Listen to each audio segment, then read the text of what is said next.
Cool. You're on.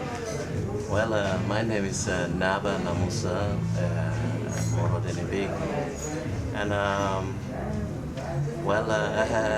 very thankful for being in LA, and all my best wishes to everybody, and the struggle is not over yet. We keep struggling.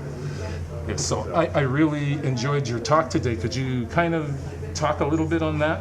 Well, the talk today was really about the fellowship, our institutions of power.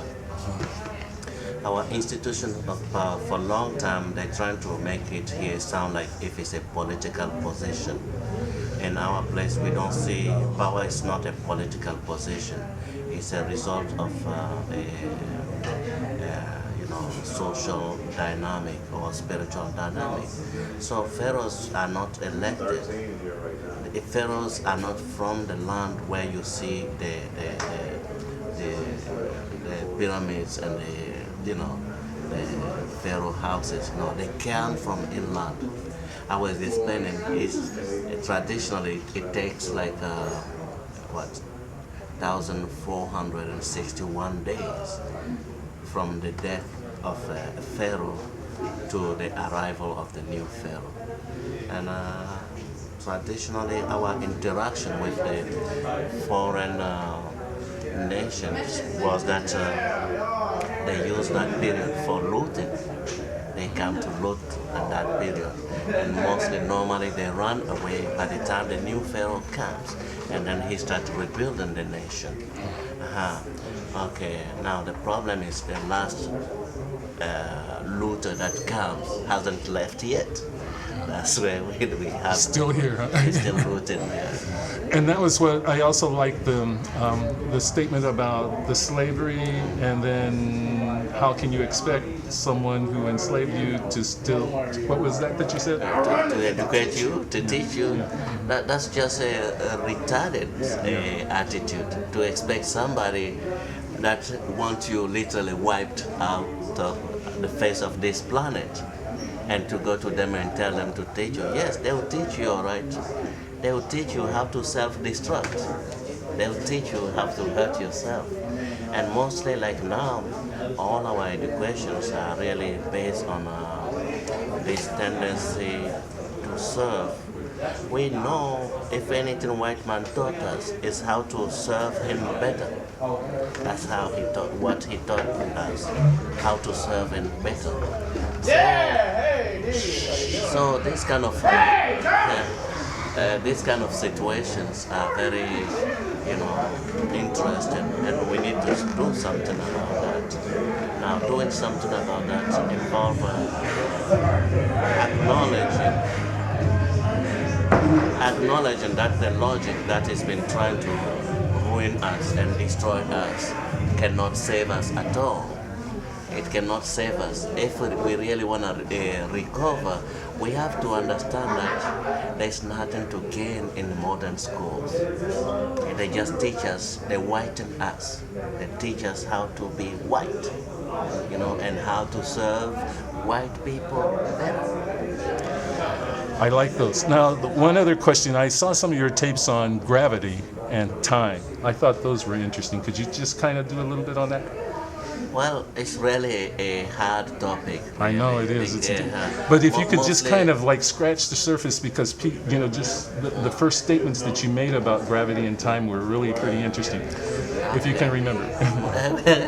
I said it. Well, time, we don't really, nowadays, the modern philosophies and all this are claiming, like if they're teaching us something, but really there's no problem, there's no issue that they are targeting that has not been dealt with before. Now what we're getting is they're providing us with a new version of it, and whatever they're presenting to us is logics that we've used before that didn't work.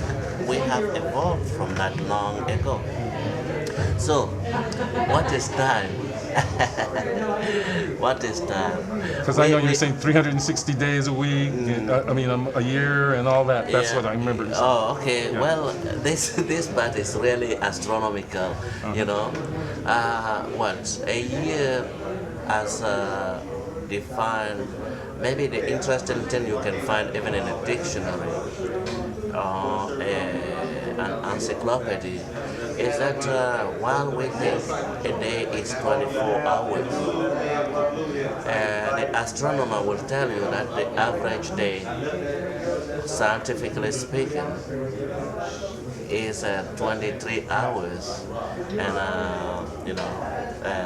54 minutes and 44 seconds.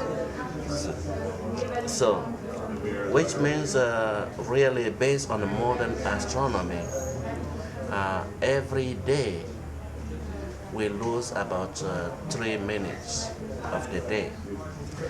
3 minutes might sound like nothing, but that's the length of maybe the average length of a song on a CD. Okay. If you put that times together in a year, that's over 18 hours. That's close to one day. You see, over 18 hours of our life seem to have disappeared by magic. You see, these are like the shortcomings of modern astronomy. Now the interesting part is you end up wearing a watch that seems to have been monitoring the time, and you haven't seen 18 hours disappear from that in a year. That's why there is that logic. We seem to think that clocks or watches are not accurate. You know, you change 2 minutes today, or 1 week, then you change. Oh, you're too late, 2 minutes, and that's how slowly you take off this excess of time. So, which makes the concept of time really, as introduced by modern science, not having any astronomical value, but everything to do with the ideology of managing the society. So these are like things to pay attention to. Well, the rest we have it on DVD already, where we're talking about the positioning of the stars, the salty stars, our concept, even the mixture where time and space meet. We've put all this on a DVD. It names the time and space about the sidereal calendar. That can help. All right. Thank you. Thanks a whole lot. Uh, All right. Yes.